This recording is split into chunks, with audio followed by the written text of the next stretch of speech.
Hello guys, कैसे हो आप सब लोग। फिर से एक बार एसएम पॉइंट में आपका स्वागत है। बहुत दिनों से मैं ट्राई कर रहा था कि जेई एडवांस 2025 की एक छोटी सी एनालिसिस लेके आऊँ, लेकिन थोड़ा बिजी होने के कारण यार वो वीडियो आ नहीं पाया। तो मैं एनालिसिस बहुत दिनों से कर रहा था और उसके बाद देखा कि यूट्यूब पे बहुत सारी वीडियो आ चुकी है जिसमें मुझे जो बताना था उन लोगों ने बता दिया है। लेकिन फिर भी कुछ पॉइंट जो बचे हैं, जो मेरा पॉइंट ऑफ व्यू है जेई एडवांस 2025 को लेके, मैं वो आपके साथ शेयर करना चाहता हूँ। अब इस साल जो पेपर आया था वो कैसे है क्या है, ये बहुत चीजें आपने सुनी ली होगी यूट्यूब पे।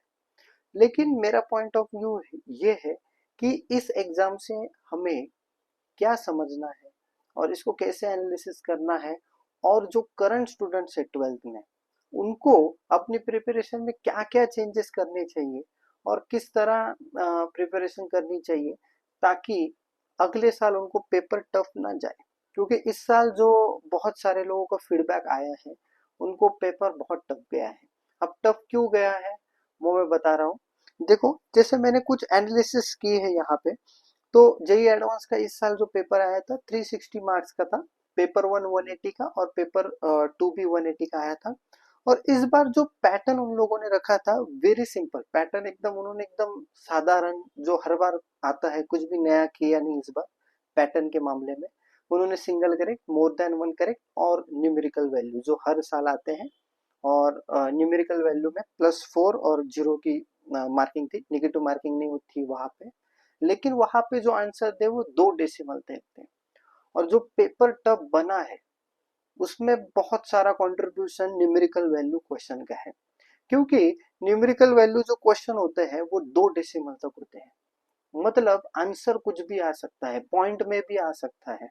और आपके पास सिर्फ क्वेश्चन होता है, उसके ऑप्शन ना होने के कारण आपको कुछ विजन ही नहीं मिलती, क्वेश्चन कैसे करना है, किस तरह से इसका अप्रोच क्या है। और उस तरह से आपको मतलब आसमान से आंसर निकालना होता है। ये चीज हो जाती है तो पेपर टफ हो जाता है। अब पेपर टफ होने का कारण मैंने बोला न्यूमेरिकल वैल्यू, ये क्यों बोला है, तो मेरा कुछ एनालिसिस है इसमें, मैं शेयर करता हूँ। जैसे पेपर वन था तो सिंगल करेक्ट उन लोगों ने दिए थे 4 क्वेश्चन, +3 - 1, ठीक है, उसमें कोई नई बात नहीं। अब यहाँ पे उन्होंने मोर देन वन करेक्ट बहुत कम कर दिए थे, सिर्फ 3 क्वेश्चन दे दिए थे मोर देन वन करेक्ट के। क्योंकि माना जाता है कि मोर देन वन करेक्ट थोड़ा सा इजी हो जाता है, क्योंकि ऑप्शन हो और पार्शियल मार्किंग हो तो आप कुछ ना कुछ मार्क्स वहां से लेके आ सकते हो। अगर आपने ठीक ठाक पढ़ाई की है तो वो मैनेजेबल होता है। लेकिन पेपर वन की अगर बात करूं तो पेपर वन में न्यूमेरिकल के 6 क्वेश्चन थे। 6 क्वेश्चन मतलब बहुत पेपर टिल्टेड था सब्जेक्टिव की तरफ। न्यूमेरिकल में सब्जेक्टिव क्यों बोल रहा हूँ, ये सब्जेक्टिव से भी टफ होता है। क्योंकि जब पेपर पुराने जमाने में सब्जेक्टिव पेपर हुआ करता था तब स्टेप को मार्क्स थी। लेकिन इस बार जो न्यूमेरिकल पेपर आया है इसमें ऐसा हुआ है कि मतलब आंसर आ नहीं रहे थे, आपको लाने पड़ रहे थे।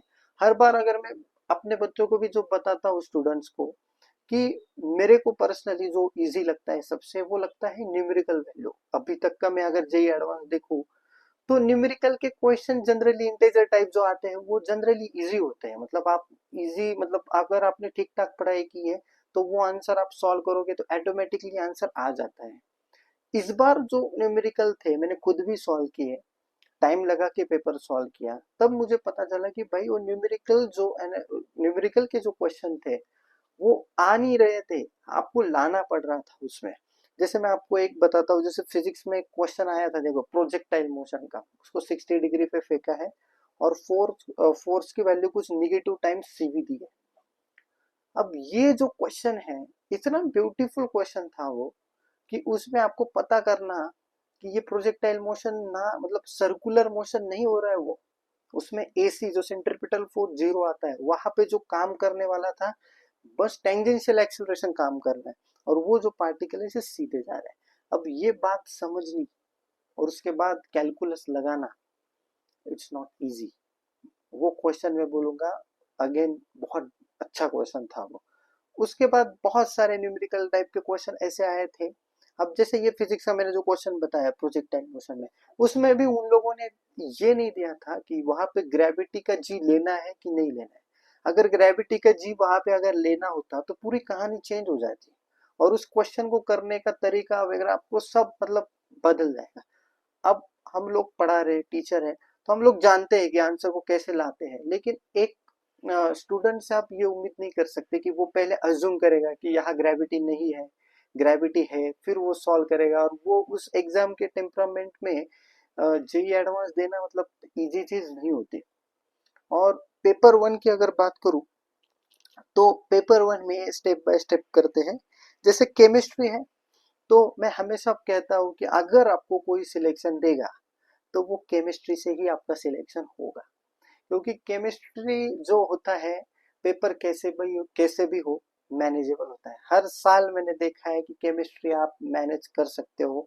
ऐसा कभी नहीं हुआ है कि दोनों पेपर में केमिस्ट्री एकदम टफ आया था। तो पेपर वन में केमिस्ट्री को बच्चों ने बहुत सॉल्व किया, बहुत बच्चों को इजी लगा और करने लायक था। मैंने भी जब पेपर देखा केमिस्ट्री का पेपर वन एकदम डुएबल था। ऐसा नहीं कि आप सारे क्वेश्चन कर सकते हो, लेकिन 9 से 10 क्वेश्चन मुझे ऐसे मिले कि जो जनरली सारे फैकल्टी क्लास वर्क में पढ़ाते हैं बच्चों को, बच्चे भी उस तरह से प्रैक्टिस करते हैं। तो पेपर वन में बोलूंगा केमिस्ट्री गुड, मतलब करने लायक था, इजी मीडियम की तरफ ही था, ज्यादा टफ में बोलूंगा नहीं।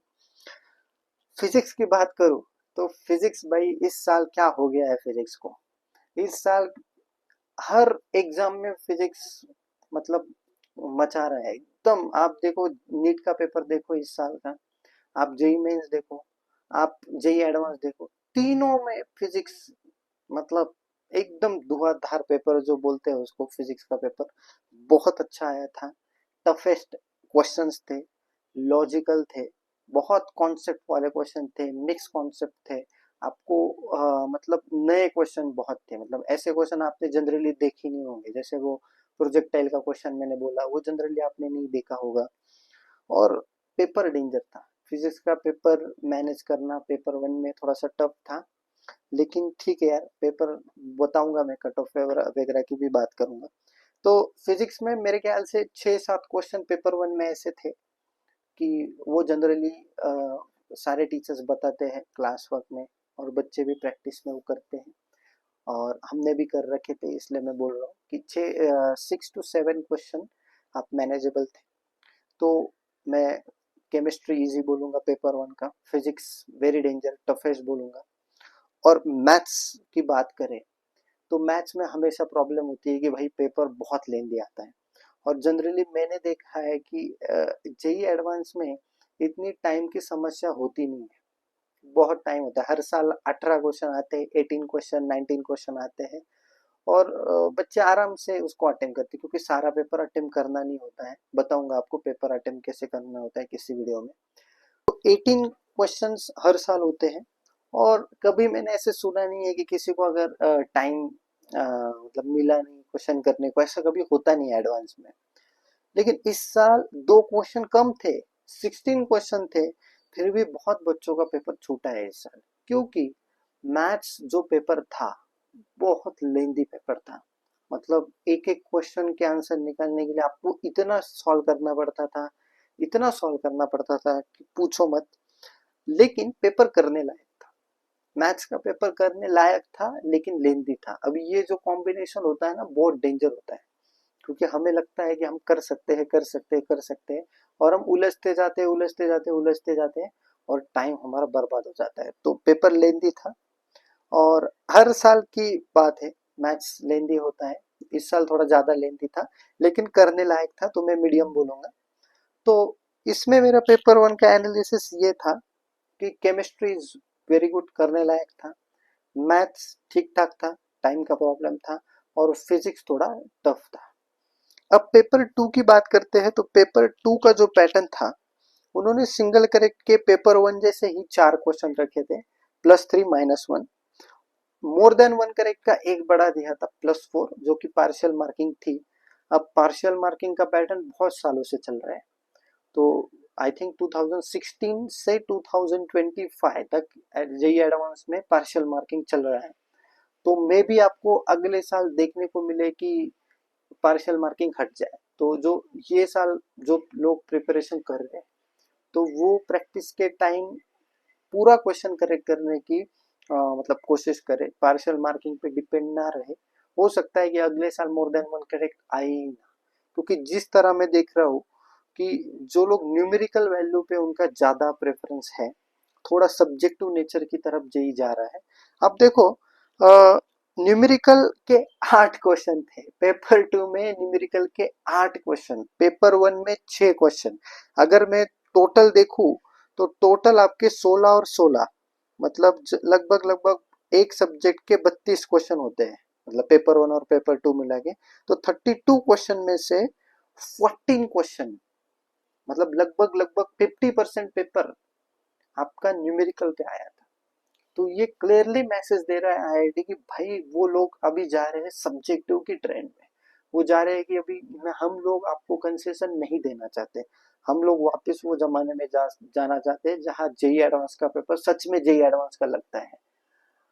अब उनका जो ये है कि 8 क्वेश्चन न्यूमेरिकल के जो आए हैं, और क्वेश्चन ऐसे वैसे नहीं आए हैं, क्वेश्चन ऐसे आए हैं कि उनका आंसर मतलब आ नहीं रहा था, लाना पड़ रहा था, पॉइंट में आंसर आ रहा था उसका।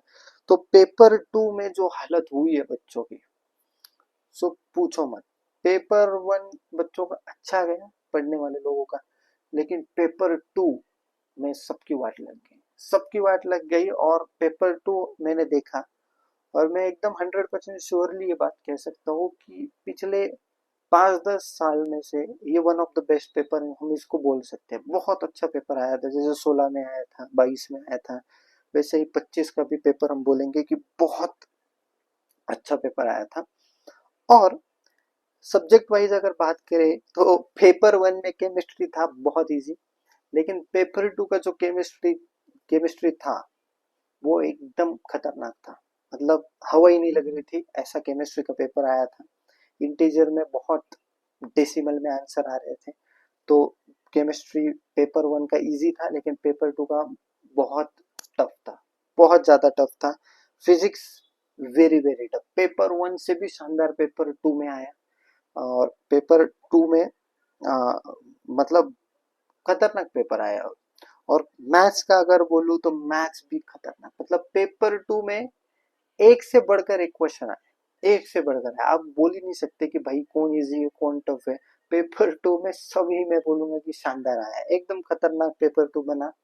और कैसे होता है पेपर 2 बहुत मतलब इजी भी आए तो बच्चों को जनरली टफ जाता है, क्योंकि उसके पीछे साइकोलॉजी है। अगर आपने जेई एडवांस का पेपर दिया होगा तो आपको पता चलेगा कि पहले 3 घंटा आपने पेपर दिया होता है, बीच में गैप होता है, और गैप के बाद आप थोड़े थक जाते हो, आपका जो ब्रेन है इतना एक्टिव नहीं रहता। और उस हालत में अगर पेपर 2 टफ आएगा तो मतलब ये पूरा टेस्ट कर रहे हैं हम लोग को। तो पेपर 2 जो आया था एक वेरी गुड। तो अब करते हैं बात कुछ कट ऑफ का।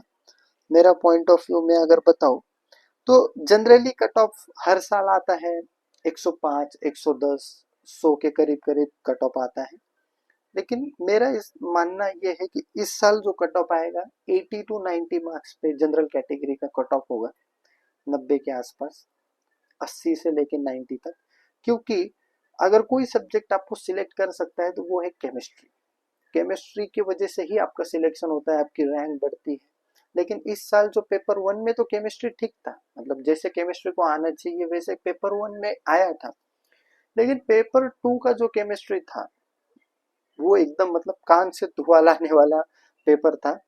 इसलिए मैं बोलूंगा कि इस साल कट ऑफ केमिस्ट्री की वजह से कम जाएगी। फिजिक्स मैथ्स तो ठीक है, हर साल जेई एडवांस का पेपर है तो टफ बनता है, लेकिन उन्होंने भी पूरी हद पार कर दी, इस बार अच्छा पेपर आया था। अब एक एनालिसिस ये है मेरी कि रैंक 1/4 डिक्रीज हो जाएगी इस बार, मतलब जिस मार्क्स पे पिछले साल अगर बच्चों की 4000 रैंक आ रही थी, 5000 आ रही थी, तो वो 1/4 आप कर लीजिए। मतलब अगर किसी बच्चे की पिछले साल 4000 रैंक आ रही थी तो वो इस साल 1000 रैंक के आसपास आ जाएगा। और मैं जनरली बोलता हूँ कि जेई एडवांस में 50% score is very good score, और मतलब अच्छी रैंक लाने के लिए बहुत अच्छा स्कोर है वो। तो मेरा मानना है कि भाई इस साल 50% पे, जैसे मेरे पास डाटा है 2023 पे भी 50% मार्क्स पे आपकी 2500 या 3000 रैंक थी। फिर 2022 का पेपर थोड़ा टफ था तो 50% पे 2000 के अंदर आ गए थे आप लोग। तो मेरा ये मानना है कि इस साल 50% मार्क्स पे आप 2000 के अंदर आ सकते हो। 50% मार्क्स पे मतलब आपके मार्क्स अगर 180, 182, 185 ऐसे मार्क्स होंगे तो आपकी रैंक मेरे को लगता है 1500 से 2000 के बीच में हो सकती है। और अगर केमिस्ट्री वाला फैक्टर काम कर गया, मतलब वो केमिस्ट्री जो टफ आया था वो फैक्टर अगर काम कर गया, तो आपको देखने को मिलेगा कि 1500 के अंदर भी रैंक आपको दिख सकती है 50, मतलब 50% पे, क्योंकि पेपर अच्छा आया था। अब ये तो हुई एनालिसिस की बात। अब हमें हमें इस पेपर से क्या सीखना चाहिए कि आईआईटी हमसे क्या कहना चाहता है, क्योंकि जो प्रीसीडिंग पेपर होता है, मान लो जो बच्चे 2026 को जेई एडवांस दे रहे हैं, तो 2025 का जो लेटेस्ट पेपर होता है वो एनालिसिस करना इज वेरी वेरी इंपॉर्टेंट, क्योंकि वहां से हमें कुछ मैसेज मिलता है, कुछ ट्रेंड मिलता है, वहां से हम बहुत कुछ चीजें प्रिडिक्ट कर सकते हैं कि क्या होने वाला है। तो इस साल का जो मेरा एनालिसिस मुझे लग रहा है कि पहली चीज, न्यूमेरिकल क्वेश्चन के सबसे ज्यादा प्रैक्टिस करिए, ऑप्शन पे डिपेंड मत रहिए, ज्यादा से ज्यादा आप थेरोटिकल सब्जेक्टिव क्वेश्चन आप कीजिए, क्योंकि धीरे धीरे आप देखो 14 क्वेश्चन 14 क्वेश्चन इस बार न्यूमेरिकल आए थे, तो आप सोच के देखिए कि 14 question is not a joke.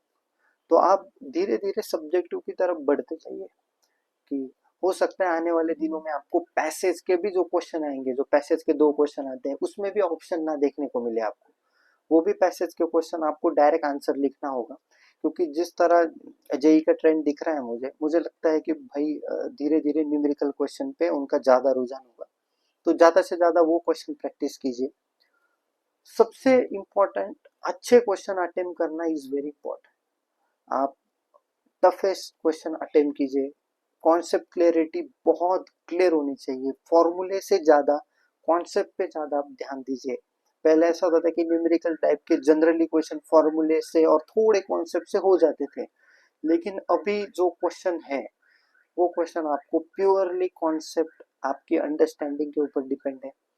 जैसे ऑप्टिक्स का भी एक क्वेश्चन बहुत शानदार आया था कि 2 मिरर लगाए हैं और बीच में आपने वो स्लैब रखा है, तो स्लैब रखा है और जहां आपका ऑब्जेक्ट है वही आपकी इमेज चाहिए थी। तो ये हमने क्लास वर्क में क्वेश्चन कर रखा था कि वहां पे आपको क्या करना है। नेक्स्ट एक क्वेश्चन आया था कोलिजन का, जो डिफ्लेक्शन 30 डिग्री आंसर आया था, वो भी सेम टू सेम क्वेश्चन हमारे क्लास वर्क का था। मैंने यूट्यूब पे वीडियो भी डाला है, यूट्यूब पे वीडियो पे मैंने वो समझाया था। वहां पे लैंग्वेज भी मेरे क्वेश्चन की सेम थी कि डिफ्लेक्शन में मैंने वर्ड यूज किया था। वो क्वेश्चन इजी था, लेकिन वापस भाई देखो, फ्री के मार्क्स आईआईटी देता ही नहीं। इस बार भी देखो आप जो मूवमेंट मतलब कोलिजन वाला क्वेश्चन, उसमें भी उन्होंने डिफरेंशिएशन मैक्सिमम मिनिमम वाला कॉन्सेप्ट डाल के वो क्वेश्चन को तड़का लगा दिया। ठीक है ना, तो बहुत अच्छे अच्छे क्वेश्चन आए थे इस बार। तो जो अभी 12th में है, तो मैं उनको कहना चाहता हूँ कि भाई उनका 60-70% कोर्स आई थिंक अभी तक खत्म हो गया होगा। तो आप लोग क्या कर सकते हैं कि जैसे पहले टॉपिक से स्टार्ट करना है। देखो कोई छोटी बात नहीं है, पहले से आपको स्टार्ट करना है और ईच एंड एवरी टॉपिक को आपको सेम वेटेज देना है। अब पहला टॉपिक आपका आएगा unit and dimension for example, तो बहुत लोग उसको हल्के में लेते कि अरे ये है वो है, नहीं, हमें वही यूनिट एंड डायमेंशन पे ही ज्यादा ध्यान देना है, क्योंकि वो इजी है, उससे क्वेश्चन आया तो हो सकता है। तो आपको क्या करना है, स्टार्टिंग से एक एक टॉपिक को अच्छे से पहले उसका कॉन्सेप्ट क्लियर करो, अंडरस्टैंडिंग करो, लगने दो टाइम, लगने दो, कोई टेंशन नहीं, क्योंकि इस बार 16 ही क्वेश्चन आए थे और इससे आपको क्लियरली मैसेज मिलता है कि भाई हम क्वांटिटी नहीं चाहते हैं, हम लोग क्वालिटी चाहते हैं। हमें क्वांटिटी के ऊपर काम नहीं करना है, हमें चाहिए क्वालिटी। आप अच्छे क्वालिटी के क्वेश्चन अगर कर सकते हो तो फिर तभी आप आईआईटी जा सकते हो। ये आईआईटी का क्लियरली मैसेज इस बार था। तो मैं चाहता हूँ कि आप, मुझे ऐसा लगता है कि आप लोग एक एक टॉपिक को स्टार्ट कीजिए। जैसे फॉर एग्जांपल मान लो आपने काइनेमेटिक्स लिया, तो पहले 1 दिन 2 दिन उसको सुकून से पढ़िए, आपके क्लास वर्क, आपके कॉन्सेप्ट क्या है कैसे है, अच्छे से समझने के बाद फिर हर टॉपिक के आपके कम से कम 200-300 क्वेश्चन आपके होने चाहिए। उसमें से 100 जेई मेंस लेवल के और 150 से 200 क्वेश्चन जेई एडवांस लेवल के अच्छे क्वेश्चन आपके हाथ के नीचे से जाना चाहिए, एकदम आपको अच्छे से सॉल्व करने हैं। फिर वो 300 क्वेश्चन आपने सॉल्व कर लिए, ऐसा धीरे धीरे धीरे धीरे 300 क्वेश्चन हर टॉपिक के आपके करने हैं।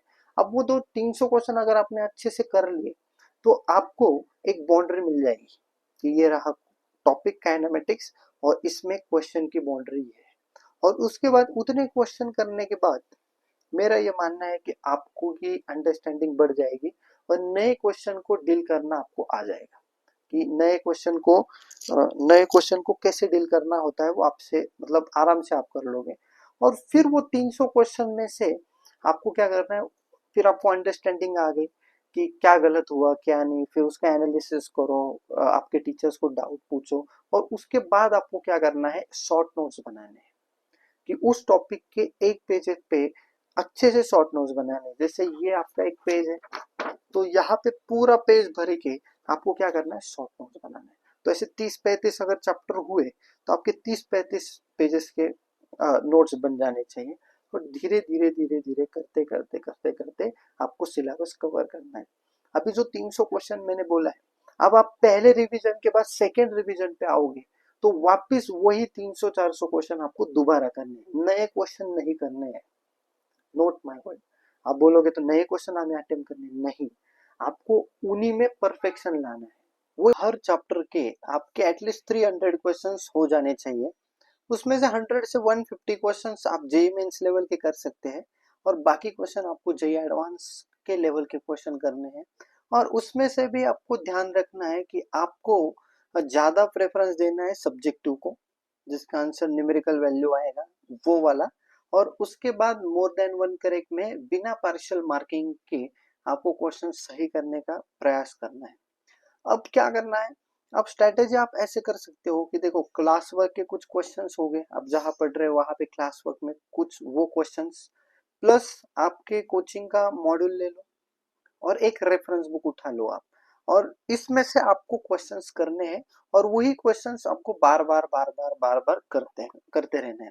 और उसके बाद आपके टेस्ट होंगे, टेस्ट सीरीज में भी आपको नए नए क्वेश्चन मिलेंगे तो उनकी भी प्रैक्टिस आपको करनी है। तो अभी के टाइम में अभी अगर बोलूं कि कितने घंटे पढ़ना चाहिए, तो मेरे ख्याल से आपको 7 to 8 आवर्स अभी के टाइम निकालने चाहिए कोचिंग छोड़ के।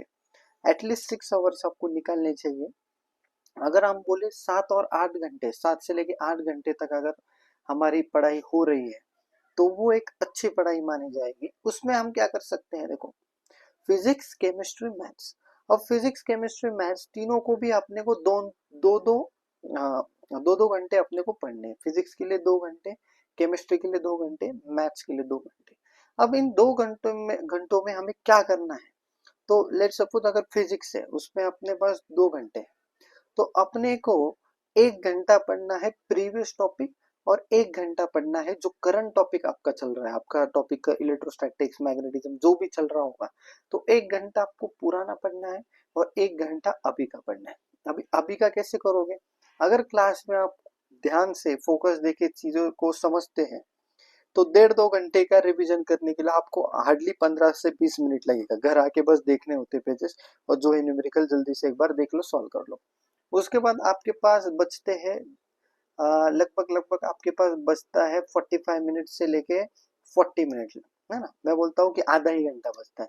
तो आधे घंटे में आपको जितने भी हो सके उतने क्वेश्चंस प्रैक्टिस करने हैं, जितने भी वॉट एवर जितने भी हो जाएंगे उतने क्वेश्चंस आपको रोज प्रैक्टिस करना है। अभी देखो जैसे मान लो आपका ऑप्टिक्स है, अभी ऑप्टिक्स है चैप्टर, ऐसा तो है ही नहीं कि 2 दिन में खत्म हो जाएगा, वो तो बहुत लंबा चलेगा, 20-30 दिन तक चलेगा वो।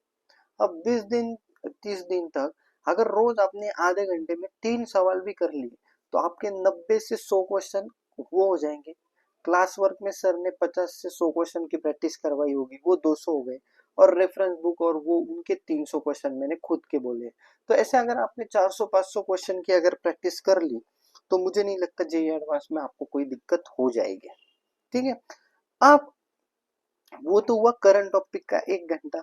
अब जो 1 घंटा बचेगा उसमें आपको क्या करना है, सुकून से करंट जो प्रीवियस टॉपिक है वो पढ़ना है।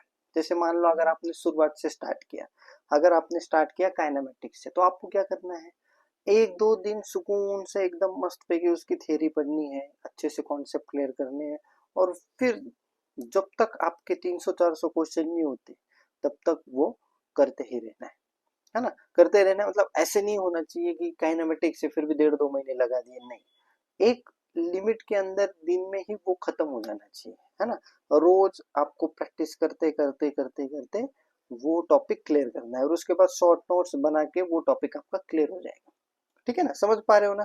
जैसे मैंने मान लो आज मंडे मंडे से मैंने तय किया कि काइनेमेटिक्स करना है, तो मैं क्या करूंगा, आज मंडे के दिन पूरे 2 घंटे में पूरी थ्योरी पढ़ लूंगा, पूरा क्लास वर्क कवर कर लूंगा, देखूंगा सर ने कैसे कैसे क्वेश्चन करे थे। वो पूरा हो जाने के बाद फिर मैं ट्यूसडे वेडनेसडे थर्सडे फ्राइडे और 4 दिन क्या करूंगा, प्रैक्टिस करूंगा। फिर रोज 1 घंटे में मैं प्रैक्टिस करूंगा, ट्राई करूंगा कि एटलीस्ट 15-20 क्वेश्चन अच्छे मेरे रोज हो जाए। तो ऐसे करते करते करते करते अगर आपके क्लास वर्क के 100 क्वेश्चन हो जाएंगे, फिर उसके बाद ये 200 क्वेश्चन अगर आपने सॉल्व कर लिया तो 300 क्वेश्चन हो जाता है। ठीक है, तो ऐसे आपको एक एक चैप्टर आपको कंप्लीट करना है। Same for physics, same for chemistry, same for maths. Class में तो टेस्ट होते ही रहेंगे, लेकिन आपको हर संडे खुद से भी एक टेस्ट देके देखनी है कि जो भी टॉपिक, मान लो इस हफ्ते मैंने काइनेमेटिक्स कवर किया, तो काइनेमेटिक्स की टॉपिक वाइज टेस्ट आपको देनी बनती है। और ऐसे कर करके आपका एक एक टॉपिक क्लियर हो जाएगा। और फिर उसके बाद रिवीजन के बाद क्या करना होता है, कैसे टेस्ट देनी होती है, क्या टाइम टेबल होता है, एग्जाम पास आने, वो बाद में बात करेंगे। अभी फिलहाल आप इतना ही देख के चलिए कि इस बार का जो एडवांस का पेपर आया है, उससे मेरे को जितना भी पॉइंट ऑफ व्यू, जितने भी एंगल निकल सकते थे, मैंने उसको सबको एकदम खोल के एकदम क्लियरली आपको बता दिया। और आपको धीरे धीरे करके प्रैक्टिस करनी है, और बिल्कुल डरना नहीं है कि इस बार का पेपर देख के गिव अप बिल्कुल नहीं करना है कि यार मेरे से तो एडवांस होगा ही नहीं, नहीं होगा। बिल्कुल फाइट करना, और जितना टफ पेपर आता है उतना फायदा होता है, क्योंकि कैसे फायदा होता है उसके ऊपर भी मैं एक वीडियो बनाऊंगा। लेकिन बिलीव में, अगर पेपर टफ आ रहा है तो बहुत सारी कंपटीशन बहुत कम हो जाती है, और कंपटीशन सिर्फ डिजर्विंग लोगों के बीच में होती है। So which is a good thing.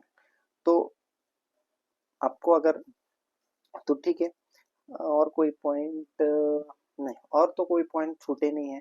आपको धीरे धीरे ऐसे प्रैक्टिस करना है, खुद पे कॉन्फिडेंस रखना है, और बिल्कुल ऐसे ये नहीं करना है, डरना नहीं है कि मेरे से नहीं होगा। इस बार का एडवांस का पेपर देखा गया, बहुत टफ था।